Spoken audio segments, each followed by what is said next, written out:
do departamento... nossa, já me enrosquei aqui. Da Embaixada em Brasília, que patrocina todo esse programa. O Wesley Oliveira, que é do Consulado de São Paulo, perdão, que também é responsável pelos American Spaces, uma das pastas dele, de São Paulo. A Cristina Borges, que é advisor do Education USA, e também diretora acadêmica do Centro Binacional do Ceará. Daí nós temos isso. A Daniele Sampaio, que é jornalista e professora no Centro Cultural de Sorocaba. A Mirella também, que é professora no Centro Cultural de Sorocaba. O Vinícius Machado, que acabou de entrar, é aluno também, jovem embaixador, super atuante. Então, nós estamos super contentes aqui de te receber já nesse room. Se você estiver pronta, eu já vou admitir as pessoas que estão chegando. O Wesley quer falar alguma coisa? Certo. Eu tenho só uma pergunta, Noemi, é bem rápido. Então, tudo em português. E quanto tempo que vocês acham que pode ser a minha fala? Para que a gente tenha bastante tempo de perguntas. Talvez uns 15 minutos? Eu acho que você tem aí uns 15 minutos, 20. Eu pensei até 25 minutos. Você pode responder algumas perguntas e daí dar continuidade mais um pouco. Se você achar melhor, faz tipo um breakzinho. Sim, a gente continua fazendo bate-papo aqui, a Cris. Mas super obrigada de conseguir ajustar a agenda. Tabata, agora eu vou fazer uma coisa de tiete antes de começar. Então, eu estava em treinamento com a Thaís, lá na Luminai, quando a Thaís estava fazendo o admission process com você. E foi a época que eu te conheci menina, carregando 5 medalhas internacionais no dia do SAT. 8 anos atrás. Não, 9 anos atrás. E para nós, do Education USA, você continua sendo ícone, a gente segue você, aprecia, eu, a Cris, né? A gente gosta de acompanhar tudo. E hoje também a gente vai falar sobre o Democracy, International Day of Democracy, que é uma das bandeiras que a gente trabalha dentro dos centros binacionais, apoiados pela missão. Então, nós vamos tentar não, nós vamos fazer que tudo seja suprapartidário, que a gente não crie problema para você, nem para ninguém, nada de polêmica, mas é aquela voz mesmo de dar e participar que você sempre defende. Beleza? Beleza. Tá ótimo. Ok. Gente, Olha, o Zé chegou. Olha o Zé.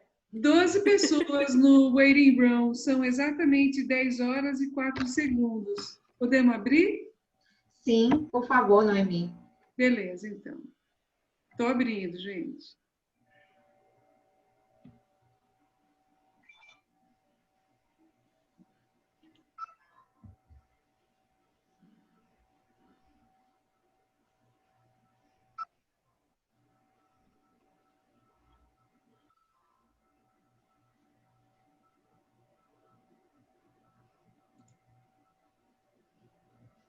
Olá, bom dia. Nós estamos abrindo a sala do evento de hoje, do Future Ed, e já estamos com a deputada Tabata Amaral, já esperando, aguardando que todos possam se conectar, para que possamos começar o programa de hoje.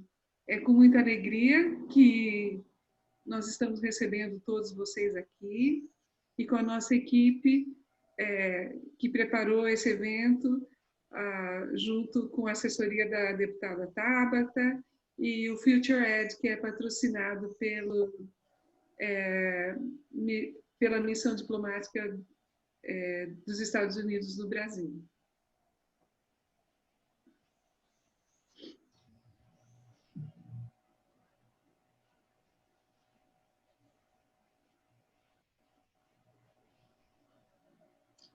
Pessoal, então eu vou dar início agora, enquanto as pessoas estão chegando, os nossos co-hosts vão também nos ajudar a admitir todo mundo.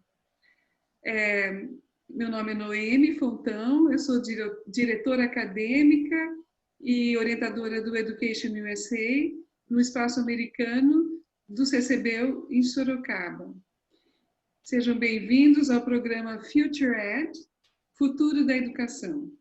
Esse é um programa que é uma iniciativa da Missão Diplomática dos Estados Unidos no Brasil, dos centros binacionais, reconhecidos como espaços americanos no Brasil. Então, primeiramente, nós vamos falar um pouco sobre o Dia Internacional da Democracia, que é dia 15 de setembro. Nós vamos falar um pouquinho sobre o Education USA, que é um dos programas essenciais dos espaços americanos. Em seguida, nós vamos convidar a deputada Tabata para apresentar a fala dela também. Então, antes da gente iniciar o programa propriamente dito, eu só queria justificar que todos os microfones permanecerão mutados durante a apresentação e que as perguntas que vocês tiverem podem ser enviadas no chat. Nós vamos receber como host e co-host e vamos selecionar as mais pertinentes para o evento. As que a gente não conseguir responder, nós encaminharemos para a assessoria da deputada e espero que todos possam, junto com a gente, aproveitar muito do bate-papo de hoje. Além do voto, será então uma conversa sobre cidadania plena, democracia, empoderamento feminino e educação.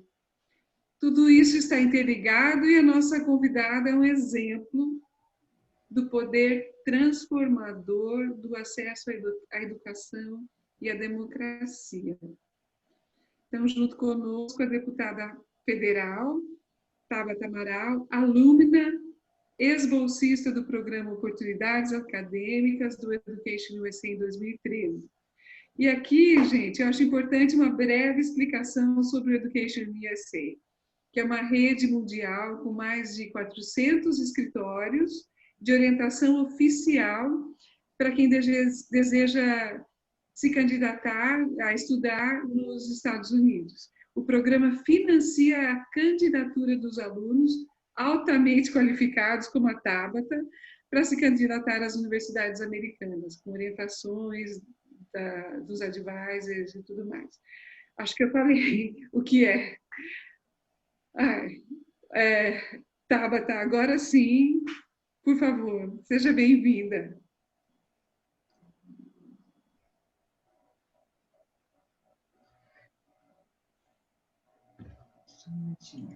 Agora sim.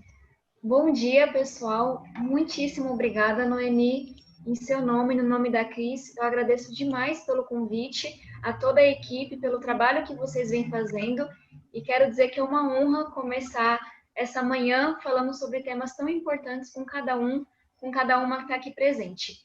Eu combinei com o time que está organizando esse evento que eu faria uma fala breve, na medida do possível, porque são vários temas que eu gostaria de trazer para a nossa discussão, para que na sequência possamos responder as perguntas. Então, me apresentando, meu nome é Tabata, eu tenho hoje 26 anos, sou ativista pela educação e deputada federal por São Paulo.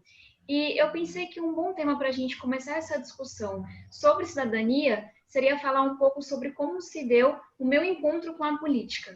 E para trazer de uma forma mais direta, como que eu deixei de ver a política como uma coisa que não era para mim, como uma coisa sobre a qual eu não queria falar, que era uma barreira a esse meu sonho de uma educação pública de muita qualidade para todos, e comecei a ver a política como um lugar de transformação.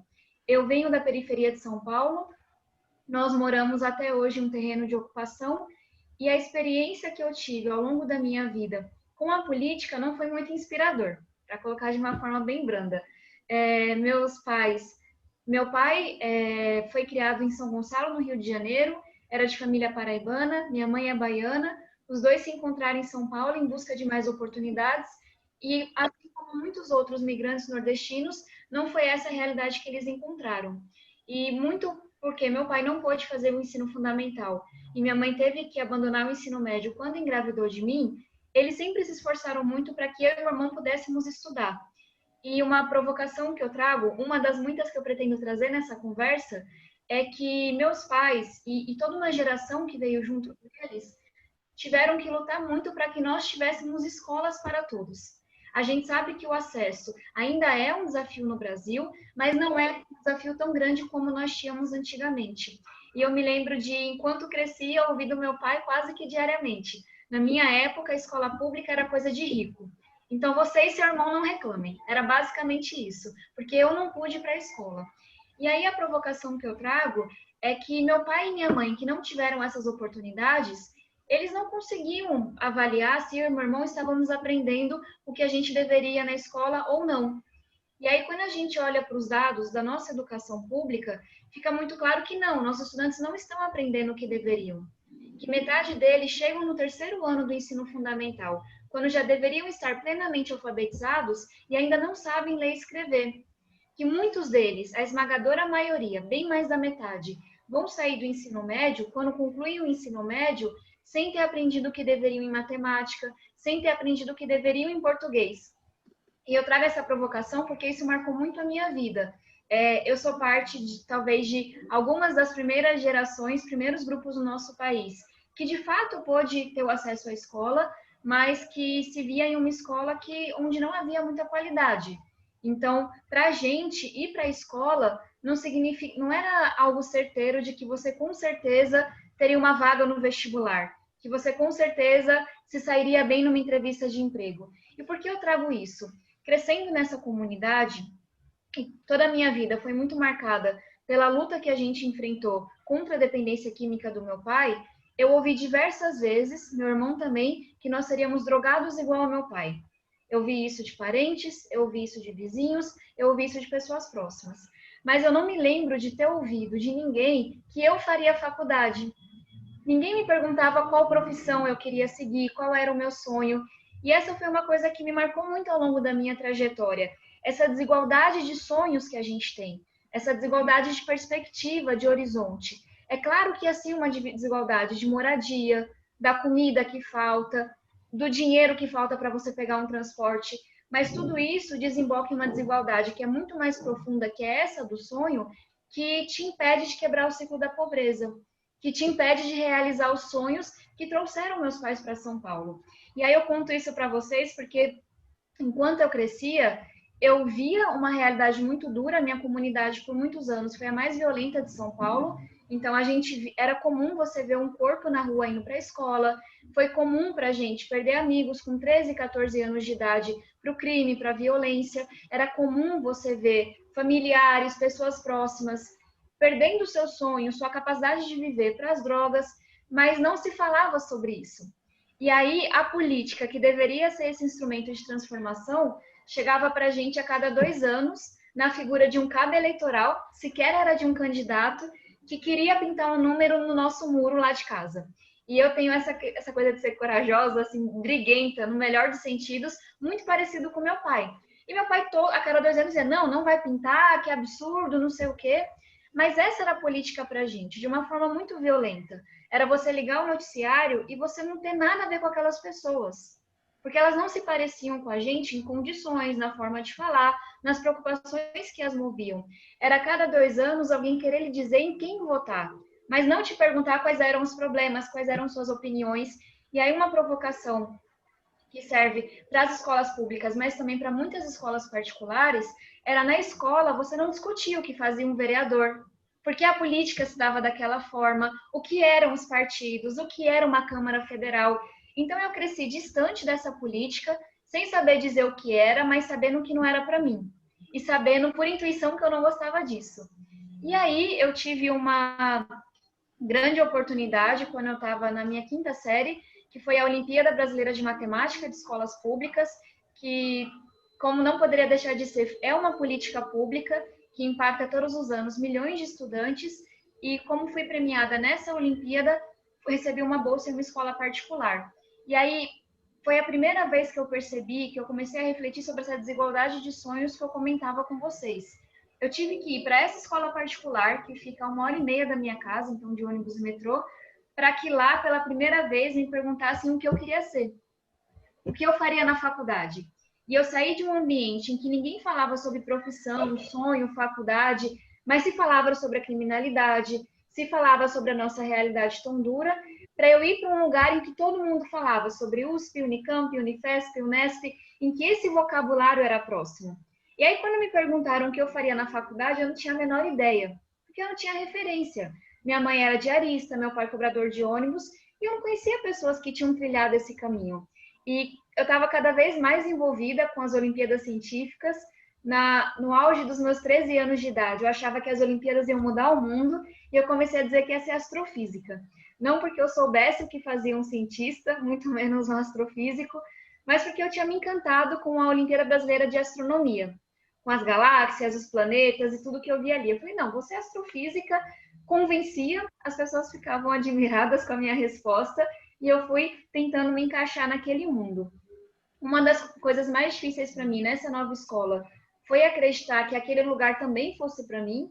Eu achava todos os dias que descobririam que eu não ia dar conta, que eu não era tão boa aluna assim, que me mandariam de volta para a escola pública.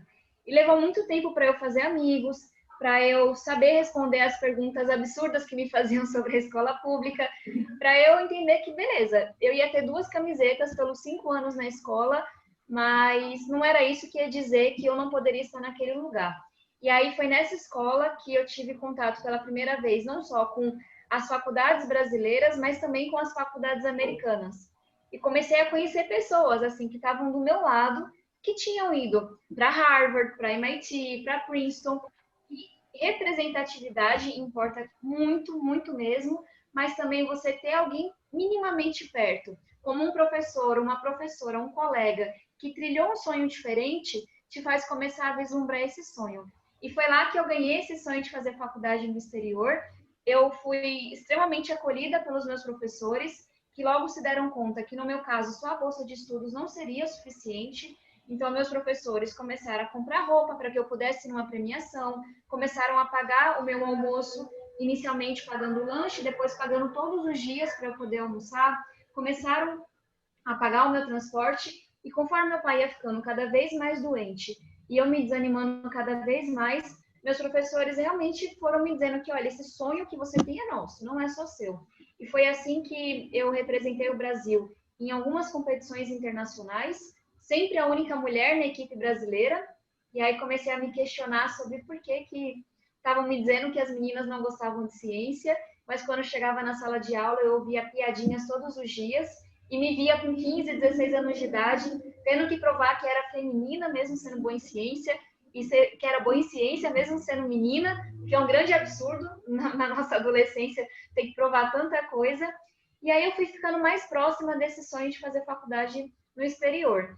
Eu cheguei no 2º ano do ensino médio com esse sonho desse tamanho, mas sem saber uma palavra de inglês. E aí foi quando meus professores falaram, não, a gente agora vai ter que resolver isso.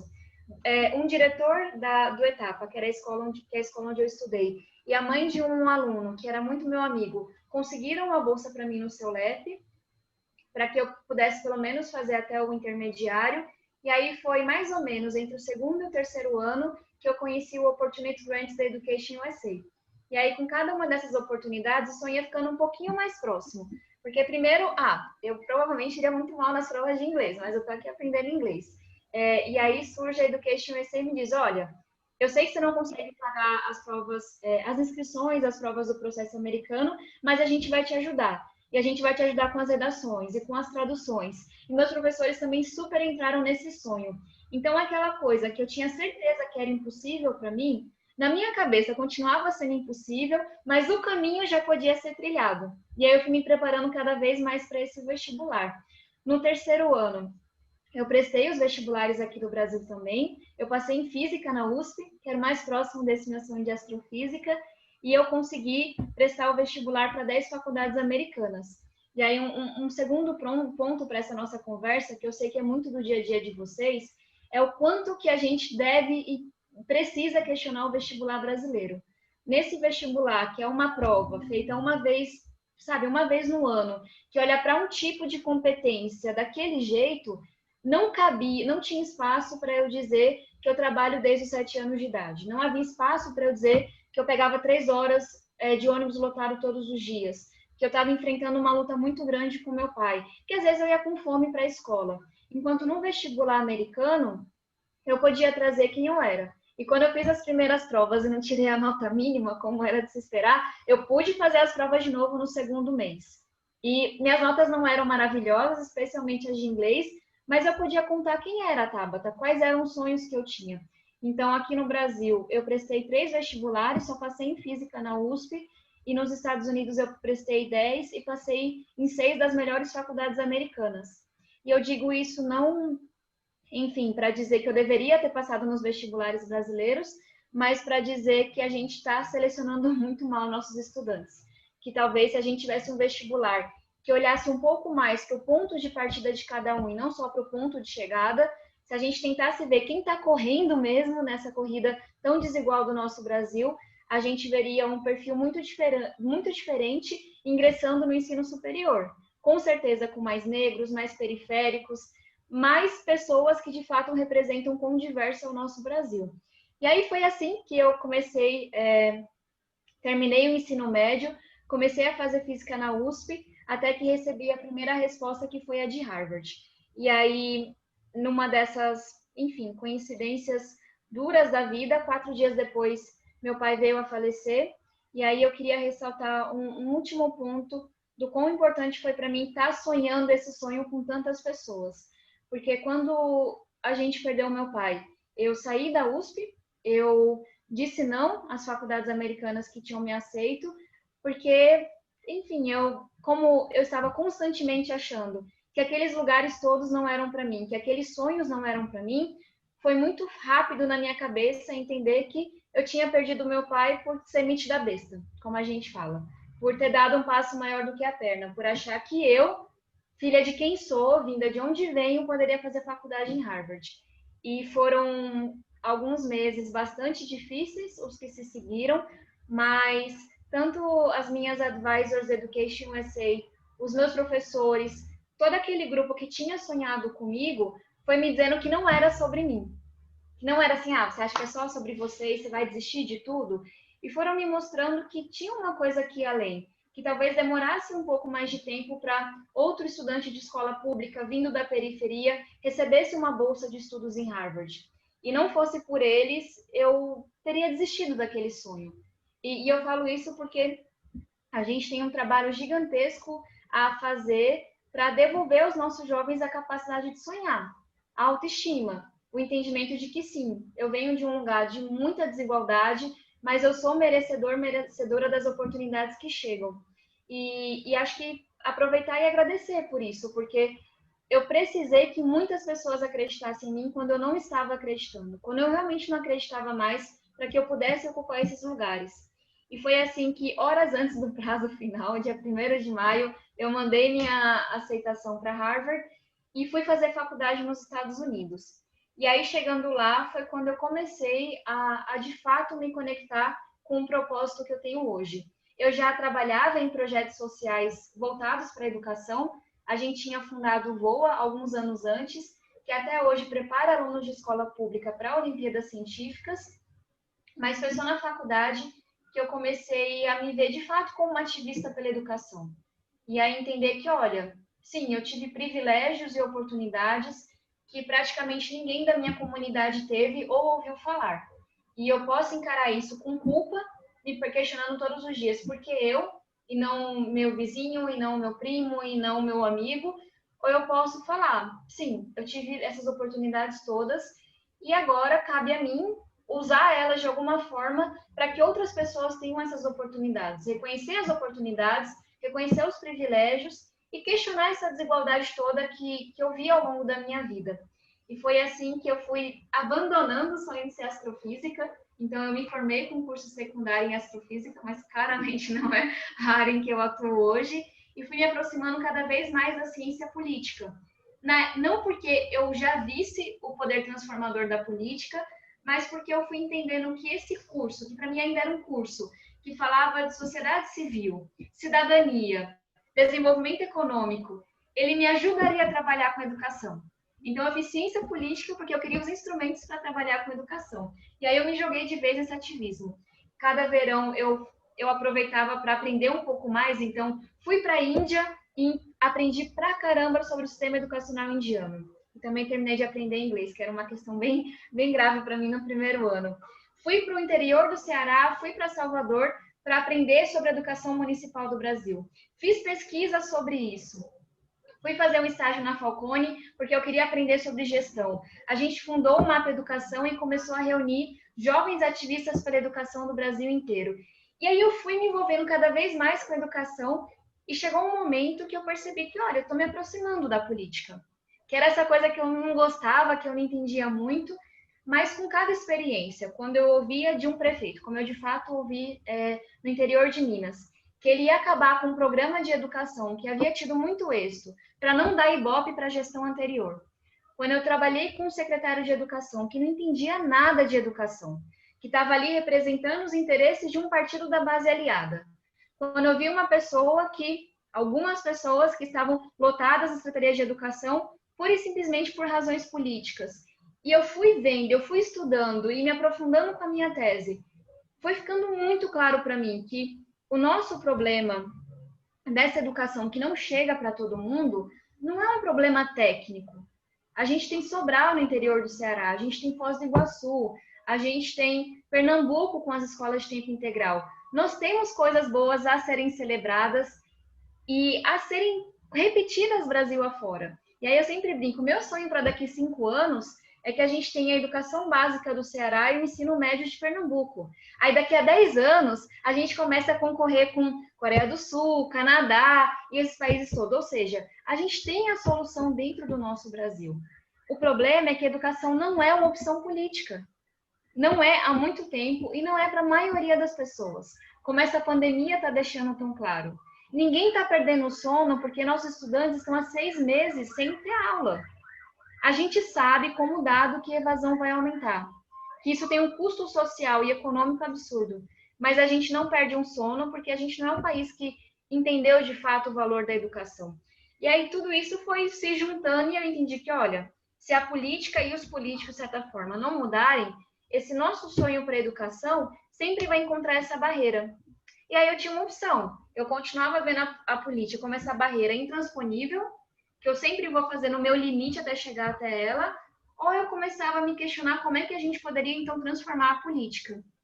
E aí, para mim, os movimentos de renovação que estavam surgindo foram muito importantes. Pura e simplesmente porque eu não vinha da política, eu claramente não sou filha de políticos, não era afiliada a nenhum partido, não conhecia esse medo, então poder conhecer outras pessoas que tinham os mesmos questionamentos que eu, mas que não tinham um título ali de, olha, eu sou o candidato, eu sou o próximo, foi muito importante, porque eu comecei a ver que esse sonho que estava se formando em mim não era tão louco assim, ou pelo menos não era só um sonho meu. Outras pessoas estavam incomodadas com isso.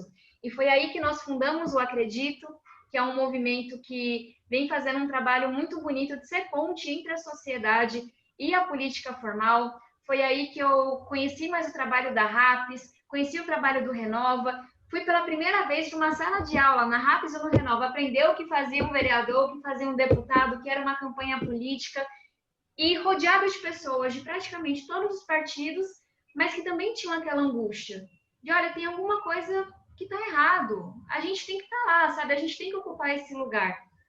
E aí, no meio dessa transformação que foi se dando dentro de mim também, começou a surgir o sonho de me candidatar. Não era um sonho óbvio, eu acho que foi a última pessoa que tomou a decisão que eu conheço nas eleições de 2018.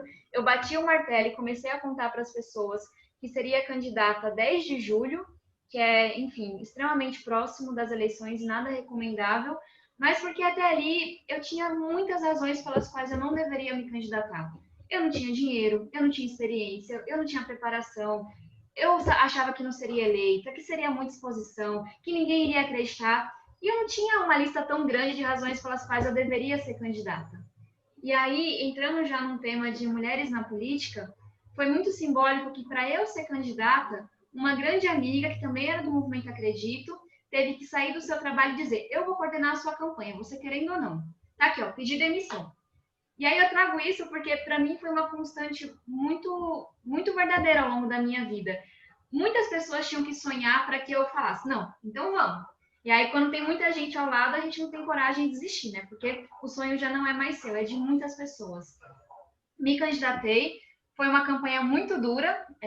Eu não sinto saudades de acordar às 4 da manhã, chegar à meia-noite. É muito duro estar na rua.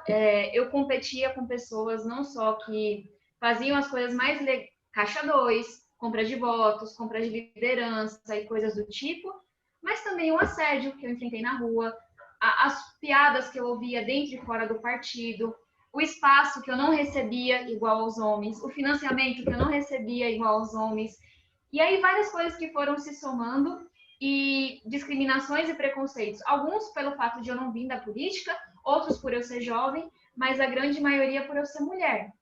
De pessoas que diziam que você não vai ter força de bater na mesa e seguir a sua convicção.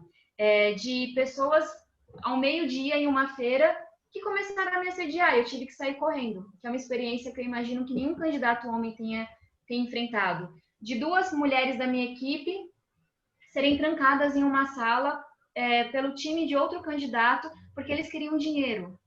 Da gente criar uma regra que nenhuma mulher do meu time mais faria reunião se não estivesse acompanhada em um espaço público.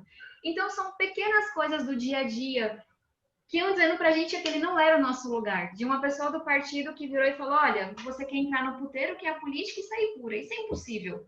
Ou você compra a volta ou você não será eleita. E dizendo, não, a gente vai fazer a campanha do jeito que a gente acredita, seguindo os nossos valores. E aí, acho que é importante um comentário que hoje eu tenho muito orgulho da nossa bancada feminina na Câmara dos Deputados, que ainda é relativamente pequena, mas que é muito aguerrida. E essas experiências que eu tive, muitas delas tiveram. E eu aprendi que não é uma coisa de um partido, de um campo, é de todo o espectro. Tá todo mundo o tempo todo dizendo que a política não é pra gente. E aí fui eleita, para encurtar logo essa história. Estou há quase 2 anos como deputada federal.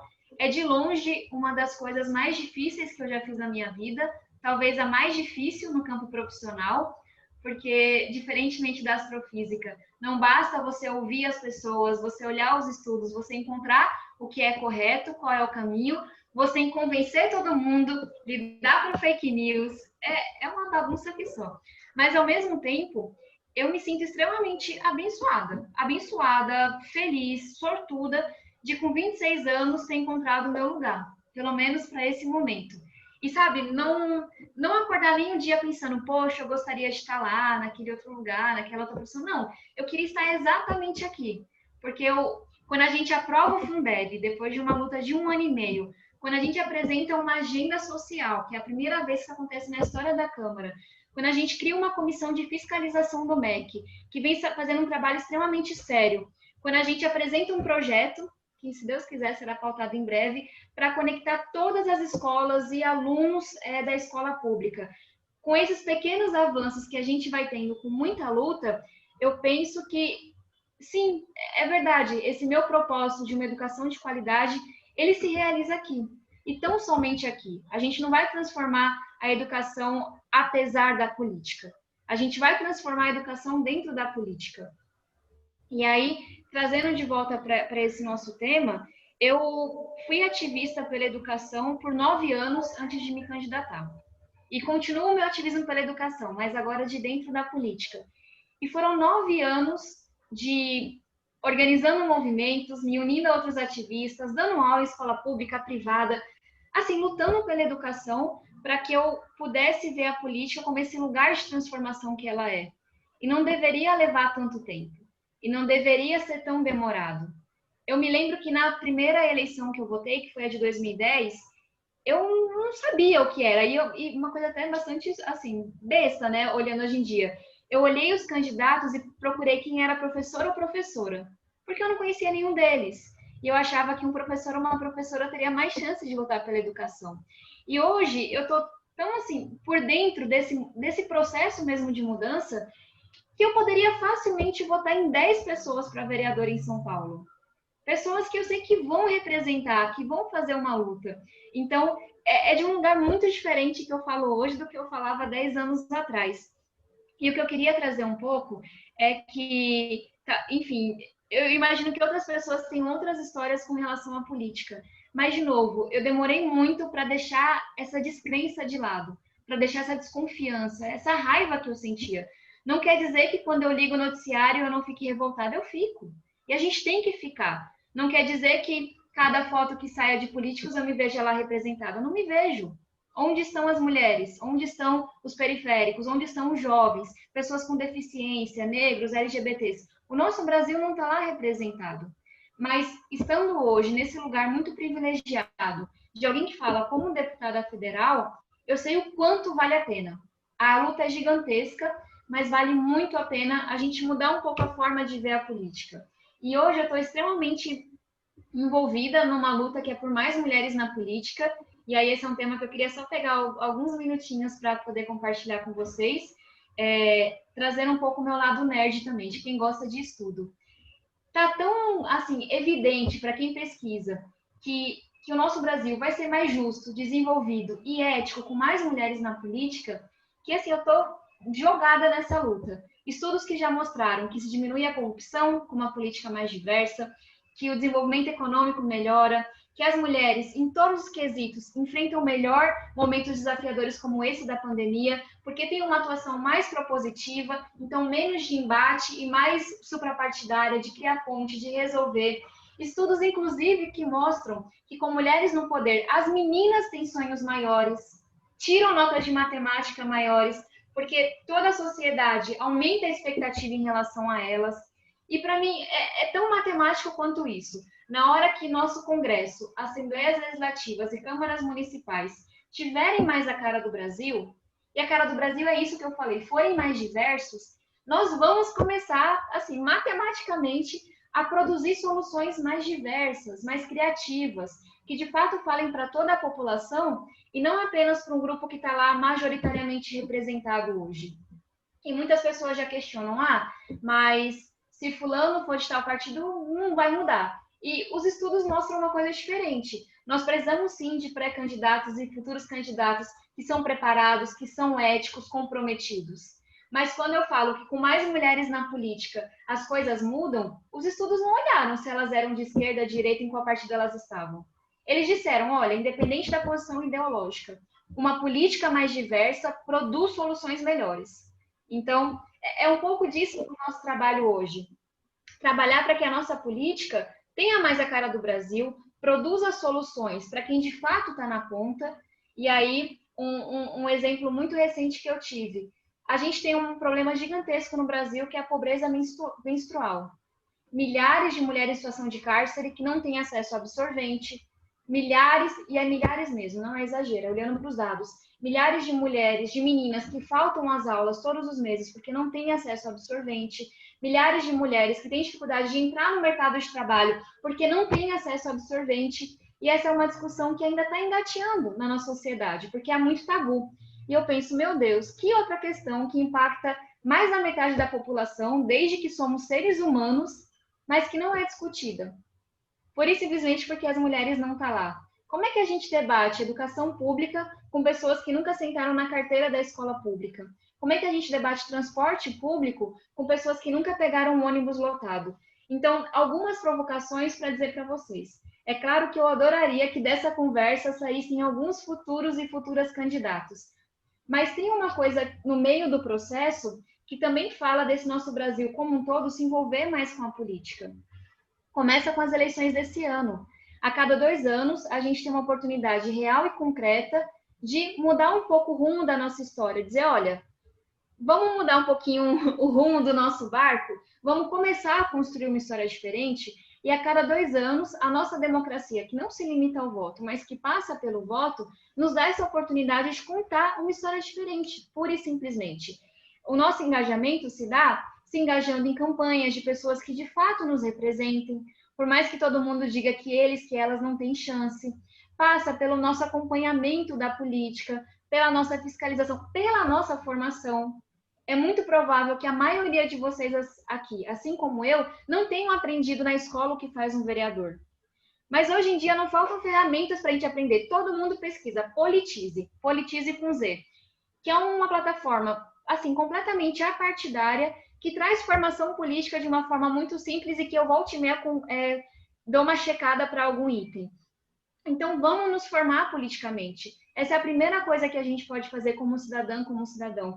Vamos nos envolver com as eleições. Talvez aquele candidato, aquela candidata que mais nos represente, não peça o nosso voto diretamente. Sabe por quê? Porque não contam com estrutura, porque não estão com financiamento, porque não estão com tempo de televisão.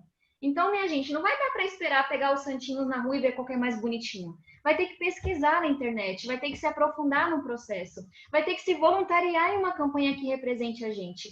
E lá na frente, se não tiver ninguém representando essas ideias que nós temos, vai ter que se candidatar também. Então, tentei trazer essa conversa de uma forma um pouco diferente, porque eu acho que eu poderia ficar aqui 30 anos falando, olha, política é importante, se envolvam, se engajem, mas isso não teria me convencido 10 anos atrás.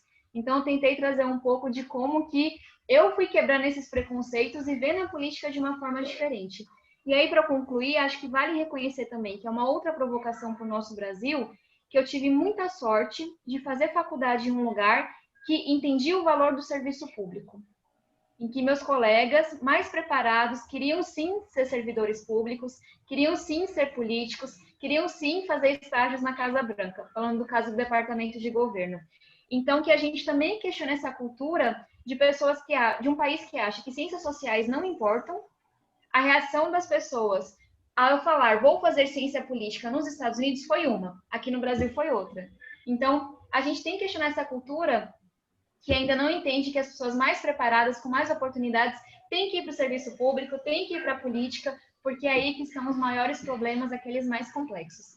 Então, não sei se fez sentido para vocês, mas eu pensei um pouco que era isso que eu gostaria que tivesse me contado quando eu, enfim, odiava a política alguns anos atrás, e eu espero que tenha sido um bom começo para a nossa conversa. E muitíssimo obrigada pelo convite, uma honra mesmo. Oi, Tabata, muito obrigada, foi emocionante e acho que todo mundo se tocou, né, ficou tocado quando você falou que a transformação aconteceu dentro de você e que muitas pessoas em volta ajudaram a você a se descobrir, né? Ajudaram você a dar esse passo, né? De que para estudar, que tudo precisava, né? Você acreditar. Essa sua mensagem é muito tocante e eu acho que a gente tem um ponto aqui, né?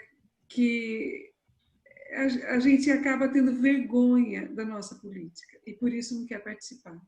A gente joga pedra, a gente tem vergonha, a gente, né, e pensa que a gente pode tocar a vida sem olhar para esse lado.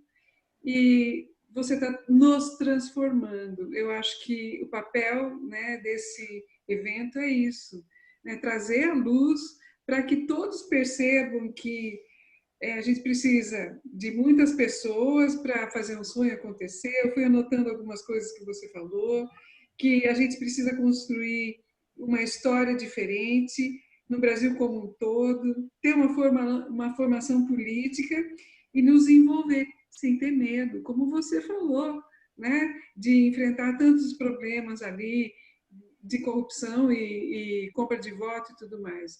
Não pode ser essa a nossa justificativa, né? Então, eu acho que estamos aqui aprendendo com você e você está nos encorajando. Duvido que não tenha uma mulher aqui que não tenha falado, puxa, eu sempre pensei isso. Né? E, então, a gente tem algumas perguntas aqui que as pessoas colocaram. E outra coisa que eu achei lindo você falar é o valor do serviço público, né? A dignidade do serviço público que faz as transformações assim acontecerem. Então, a gente tem várias coisas para colocar e eu vou começar com uma pergunta que veio aqui, da Ana Vitória. Você tem projetos ecológicos também? Tem apresentado projetos ecológicos? Foi Ana Vitória? Isso. Tá certo. Eu tentei achar ela aqui, mas imagino que esteja conectada. Obrigada pela pergunta.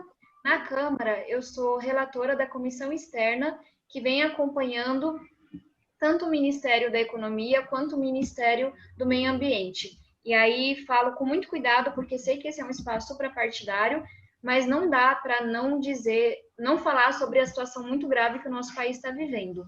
E eu não falo aqui somente sobre essa situação que a gente está vendo hoje no Cerrado, que a gente está vendo hoje na Amazônia, mas sobre a desestruturação de todo um arcabouço que foi construído de proteção ao meio ambiente. Então, a gente está falando de autarquias, de órgãos que estão sendo destruídos, ou porque perdem orçamento, ou porque tem todos os seus técnicos trocados por motivações políticas. Então, muito do que a gente vem fazendo é de denunciar isso que está acontecendo. Porque, de novo, o Brasil, ele se colocou numa posição nos últimos anos, e isso foi uma coisa que passou por diversos governos, em que a gente tinha condições de liderar o debate sobre proteção ao meio ambiente. Liderar esse debate, porque nós somos um país com uma biodiversidade incrível, liderar esse debate, porque nós sim construímos um arcabouço legal, que com suas falhas de fiscalização conseguia contribuir para isso, e liderar o debate, porque lá fora no Brasil, lá fora o Brasil era muito respeitado em qualquer conferência do clima que se fizesse. Em pouquíssimos meses, isso foi completamente destruído. Então, a gente perdeu a legitimidade lá fora, a gente está destruindo nossa biodiversidade e a gente está destruindo legalmente o que foi construído por tantas pessoas de uma forma tão suprapartidária. E eu trago esse ponto porque talvez seja aquele que nem sempre vai para a imprensa, que é um pouco mais difícil de acompanhar, mas é o que mais me preocupa. Na hora que você troca técnicos que estão lá há décadas, fazendo um trabalho muito bonito, na hora que você tira o orçamento, na hora que você vai invertendo toda a lógica de meio ambiente, o nosso Brasil perde, e perde inclusive economicamente. Eu realmente acredito que nos próximos anos nós veremos uma série de boicotes a produtos brasileiros, sem contar tudo que a gente perde por não entender o valor científico, o valor econômico da diversidade que nós temos na Amazônia, no Cerrado, na Mata Atlântica, e o Brasil também perde no debate internacional, porque essa era uma das maiores alavancas que o Brasil tinha chegando em uma conferência internacional. Nós somos o país que está mais entendendo sobre isso, que tem mais a contribuir, por exemplo, no combate ao aquecimento global. Então, se eu puder chamar a atenção de vocês para isso, porque esse é um trabalho que a gente faz de, se produz um decreto e a gente vai lá e tenta reverter o decreto com um PDL, que é como a gente chama. Se anuncia um corte de recurso, a gente vai lá e tenta recuperar o recurso no orçamento. Há uma troca que nos parece motivada por razões ideológicas, a gente vai lá e questiona. Porque, de novo, nesse momento, nós poderíamos sim estar avançando muito, mas infelizmente nosso foco está muito voltado para evitar os retrocessos que estão acontecendo. E aquilo que se destrói em um ano, se leva outros 10 anos para ser construído. Então, estou extremamente preocupada, triste e com isso muito forte para mim, que é sim uma questão econômica. Essa lógica de que você precisa destruir a natureza, destruir nossos ecossistemas para poder se desenvolver economicamente é antiga, é estúpida, não se sustenta a primeira análise. O Brasil só vai ser mais desenvolvido economicamente se entender a riqueza que existe em suas florestas e que elas de pé valem muito mais em termos de poder político, em termos de poder econômico, do que elas sendo desmatadas. Obrigada, deputada. Eu queria só fazer direcionar à senhora uma das perguntas que me chegou aqui, que é da Raquel Barbosa. Ela pergunta quais seriam as suas dicas para fazer um filtro inicial na busca de informações sobre os candidatos a vereador e prefeito para esse ano. Beleza, estava no mudo. Eu adorei a pergunta da Raquel. E eu falo de um lugar confortável de alguém que não é candidato esse ano, então que vai para as urnas como eleitora também. Eu sou uma grande entusiasta de que a gente tenha, e uma grande defensora de que a gente tenha um olhar muito ativo para a diversidade. É claro que ninguém deve votar em um candidato, uma candidata que não o represente, a represente em termos de ideias, propostas, mas eu me fiz um desafio de que em toda eleição eu votarei em candidatas mulheres e candidatos negros. Porque eu tenho certeza que na hora que eu fizer esse filtro, eu vou encontrar bons candidatos. Eu vou encontrar pessoas que me representem. É só que, estatisticamente, esses candidatos vão ter menos espaço, vão ter menos financiamento. Então, se eu não for muito ativa em buscá-los, talvez eu não conheça suas propostas. De novo, sei que é uma coisa que pode soar um pouco polêmica, porque algumas pessoas talvez não conheçam os dados de quão profunda é essa desigualdade, mas eu vou sempre me esforçar para votar em mulheres e candidaturas negras. Dito isso, tem hoje várias plataformas que existem. Então, a Folha sempre tem uma e tem tantas outras em que você pode colocar quais são os seus posicionamentos e aí eles dizem quais são os candidatos que mais o representam, a representam. Mas puxando aqui sardinha para o meu lado, nós temos o Vamos Juntas na Política, é @Vamos Juntas na Política no Instagram, que é um movimento suprapartidário e nacional por mais mulheres na política. E nós temos 51 líderes do Brasil inteiro que vão se candidatar.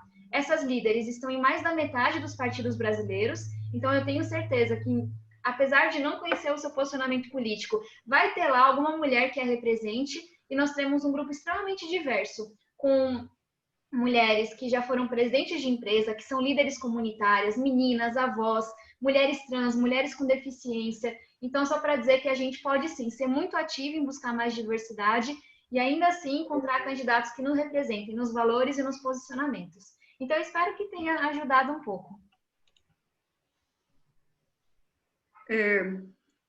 Tabata, nós temos vários assuntos. Um deles também é sobre...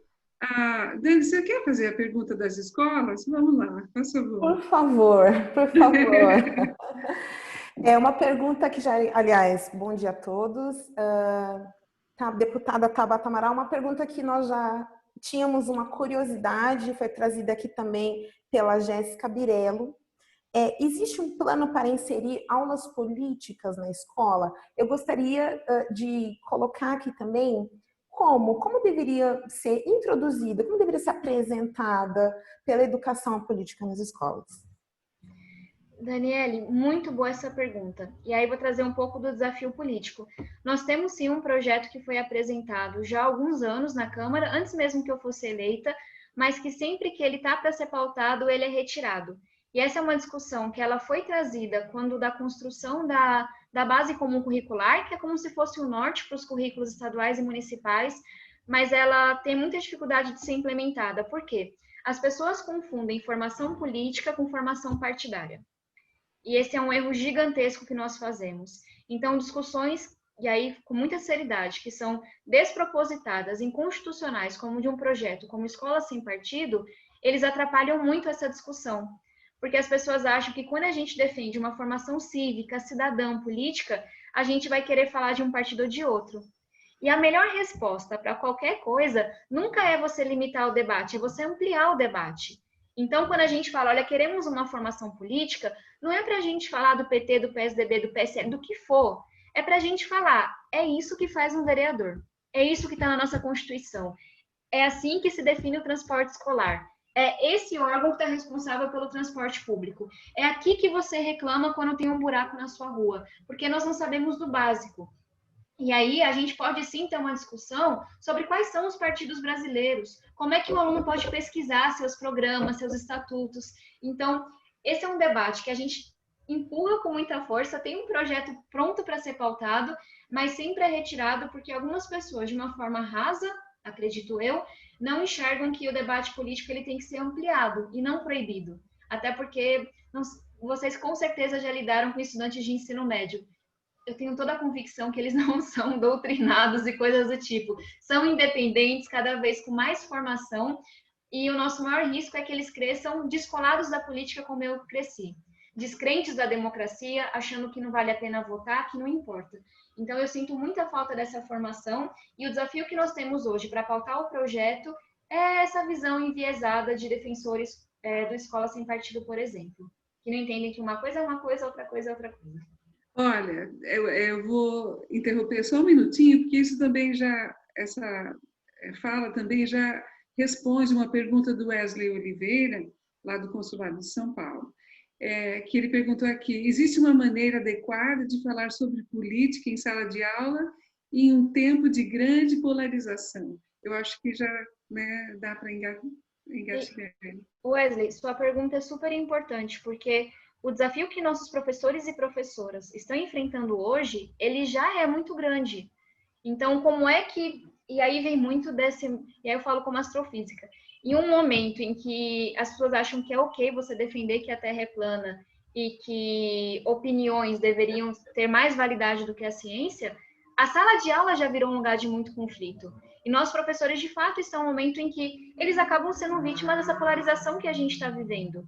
E aí, eu sou defensora da ciência, da razão. Eu acho que sim, nós, professores de ciências, têm que falar que a Terra é redonda, que professores no futuro, né, espero, de formação política, possam falar o que diz a nossa Constituição, possam sim defender a nossa democracia, possam falar dos pesos e contrapesos que nós temos, mas de fato não é um desafio pequeno. E aí eu acho que a gente tem um papel grande de estar junto com esses professores, que é uma coisa até mais ampla. Quantos professores, e hoje mais da metade deles, são formados por formação online?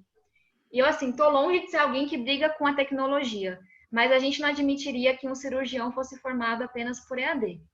Ninguém entraria numa sala de cirurgia e falaria, ah, tudo bem, você aprendeu aí a teoria, ninguém te ajudou, então agora vai e faça a operação. Então tem muito a se questionar num processo de formação dos professores, que tem que ser mais prático, mas também no acompanhamento que não existe hoje. Muitos professores e professoras chegam lá sem a preparação adequada, com 50 alunos, como era o caso na escola estadual em que eu estudei, cada um com uma inteligência, com uma trajetória, com uma dificuldade, e assim, se vira, meu bem. Então, a gente tem muito a fazer de estar mais próximo desse professor, dessa professora, porque na hora que um conflito como esse surge, a gente tem que ser firme e falar, estamos do lado do professor, da professora, e não deixar que ele seja mais uma vítima em um país que é campeão em agressão a professores, em salas de aula, que é uma posição da qual a gente deveria ter muita vergonha. Então, sim, é um desafio grande, mas é um desafio que já existe, que, enfim, já se dá mesmo sem a gente ter essa aula de formação política. Pessoal, que legal, né? A gente poder ouvir a Tabata com tanta clareza falar para a gente coisas que estão ali no nosso dia a dia. Gente, eu sei que a conversa está maravilhosa, mas eu sei que a Tabata tem uma agenda hoje de votação no Congresso, que ela está precisando se retirar. Então, nós vamos continuar com essas... a gente manda para a assessoria dela essas perguntas, com certeza. E nós temos 2 minutinhos para que a deputada possa se retirar. E então, eu vou pedir para a Cristina Borges, a professora Cristina, encerrar, fazer os agradecimentos e também a nossa homenagem de hoje, do dia 11 de setembro. Cristina, com você. Deputada, eu queria falar da alegria de ter ouvido o seu relato, foi emocionante, né? Eu ia lhe fazer a pergunta, como é que a senhora encontrou a sua voz na democracia? E a resposta veio com muito mais do que a gente imaginava, né? Eu queria agora, em nome do CCB Sorocaba, da Missão Diplomática dos Estados Unidos no Brasil, agradecer a sua presença, a sua disponibilidade, toda a sua boa vontade de estar aqui com a gente, agradecer aos participantes que tiraram essa horinha do seu dia hoje, na sexta-feira, para estar aqui com a gente, para esse papo maravilhoso e que realmente rende muito. A gente precisa se envolver na política, a gente precisa estar presente na educação, a gente precisa empoderar as mulheres. Adorei a sua sugestão de filtro. Obrigada, Noemi. Eu sempre chamo Noemi, o pessoal de Sorocaba vai reclamar, porque é Noemi, né? Mas, pelo convite, eu fiquei muito honrada de saber que a senhora esteve no Ceará. O Ceará, realmente, na educação básica, tem projetos maravilhosos. É uma inspiração para mim. E, assim, é com muita alegria que eu falo isso também, de estar representando o meu estado aqui. E eu queria pedir agora, no finalzinho, um momento de silêncio em homenagem às vítimas do 11 de setembro.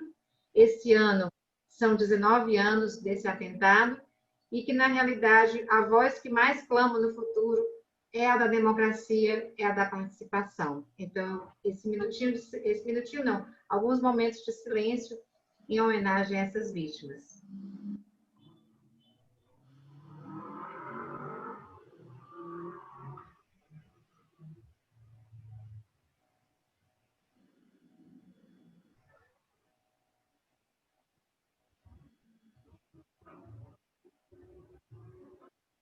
Obrigada a todos. Eu passo a palavra final à senhora para a nossa despedida. Tá certo.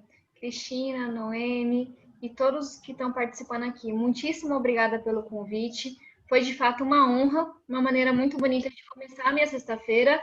Não sei se era o que vocês esperavam, mas tentei falar com muita sinceridade, com o coração, porque essa transformação da gente ver a política como um lugar onde nosso Brasil de fato pode se tornar justo, desenvolvido e ético, para mim é uma transformação que acontece aqui dentro. Então, bom final de semana para vocês, boa sexta-feira, contem comigo e até o próximo encontro e muito obrigada pelo trabalho que estão fazendo. E por discussões cada vez mais sinceras, mais democráticas e por um futuro um pouco melhor para os nossos jovens, para nossas crianças. É isso. Obrigada, deputada. Até a próxima. Tchau, tchau. Tchau. Obrigada, Dani. Obrigada, Mirella. Equipe do CCB Sorocaba. Tudo de bom para vocês. Muito bom. Obrigada, Noemi. Obrigada, pessoal. Pessoal da Missão Diplomática que está com a gente. Apoio do consulado também, do pessoal aqui que nos assistiu. Dos nossos coligados, pessoal, né? Estou vendo o pessoal do Brasil inteiro aqui. Um abraço para todo mundo e vamos continuar agora. A gente tem uma missão, a gente vai sair daqui com uma missão. Todos temos uma missão, né? Vamos trabalhar com essas ideias que a Tabata colocou e fazer a transformação acontecer na nossa vida e que a gente possa ter uma voz, né? E mais consciência para realmente fazer a transformação do Brasil acontecer, né? De todos juntos. Né? Vamos fazer o que a Tabata sugeriu, né? Dizendo que alguém precisou falar para ela, acredite, a gente precisa de você para mudar o Brasil, a gente precisa de você para que o nosso sonho aconteça. Então fica aí o desafio, precisamos de todos. Um abraço para vocês. Tchau, tchau. Tchau.